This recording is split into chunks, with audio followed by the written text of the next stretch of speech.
Nos, a 31 nehány év szolgálatom alatt több ezer gyerek életét láttam tönkre menni az evolucionisták miatt. Ezért esik nehezemre türelmesnek lenni azokkal, akik a rombolást végzik, és főleg azokkal, akikről tudom, hogy hazugságokkal bizonyítják az elméletüket. A Biblia figyelmeztet, vigyázzatok, hogy rabul ne ejtsen valaki titeket bölcselkedéssel és üres megtévesztéssel. Ha a Hitler haláltáborait támadnám, hogy megmentsem a zsidókat, nehezemre esne kedvesnek maradni az őrökhöz. Valószínűleg le akarnám lőni őket, hogy megmenthessem az embereket. Ugyanígy nem vagyok könnyű helyzetben, amikor az egyetemekre megyek, és látom a professzorokat, akik hazudnak a diákoknak, és lerombolják a hitüket. Tisztelem őket, és próbálok kedvesen beszélni velük, de időnként gúnyos hangot ütök meg. Megmondom miért. A Biblia azt mondja, ha megvered a csúfolódót, az együgyű okul. Ha megfedded az okost, az belátja annak értelmét. Vagy üzd el a csúfolódót, és elmegy vele a perlekedés.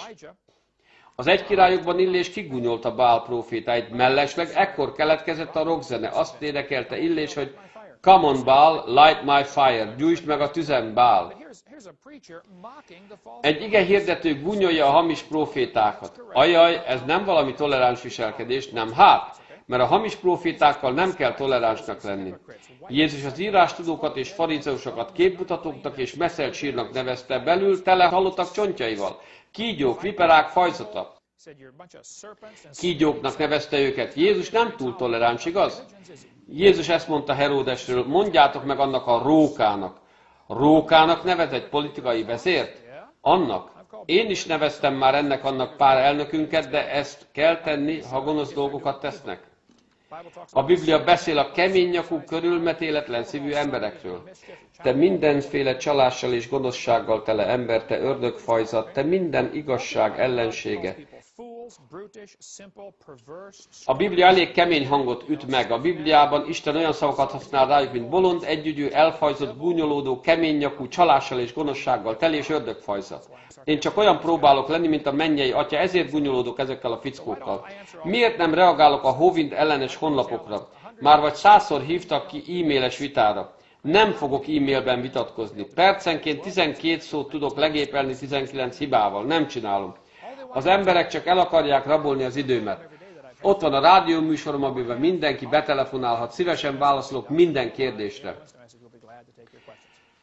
Egyszer azt mondta nekem egy férfi, Dr. Hovind, a chat szobánkban magát utálják a legjobban. Hihetetlen mennyien beszélnek magáról. Nyilván az elevenjükre tapintott, csak így tovább.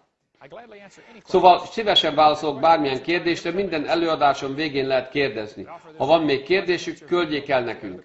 Bármelyik egyetem evolucionistájával hajlandó vagyok vitázni, és még $200 is fizetek neki, ha hajlandó velem vitázni.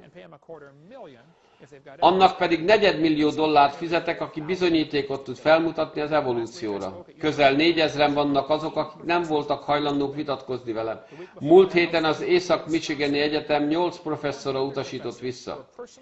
Egy héttel azelőtt a Wisconsini Egyetemen jártam, 100 professzort kértem fel, hogy vitatkozzon velem, mind nemet mondott. Úgyhogy nem fogok e-mailben vitatkozni senkivel. Sok millióan vannak azok, akik kíváncsiak a mondani valómra, akkor miért pazaroljam azokra az időmet, akik nem kíváncsiak rá? Nem fogom rájuk pazarolni az időmet, nem szeretném a gyöngyeimet a disznók elé vetni.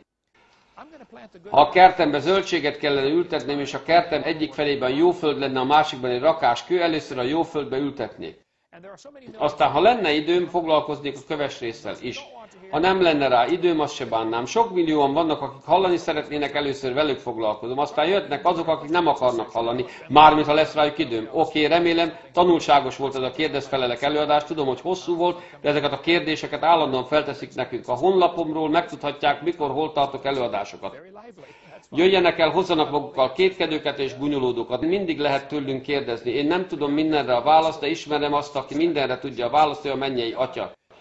Isten, aki ezt a világot teremtette, azt mondta nekünk, hogy tanuljunk, álljunk készen, és mindig tudjunk válaszolni. Én is azt szeretném tenni, szeretnék a kedvébe járni, és lelkeket megnyerni a királyságának.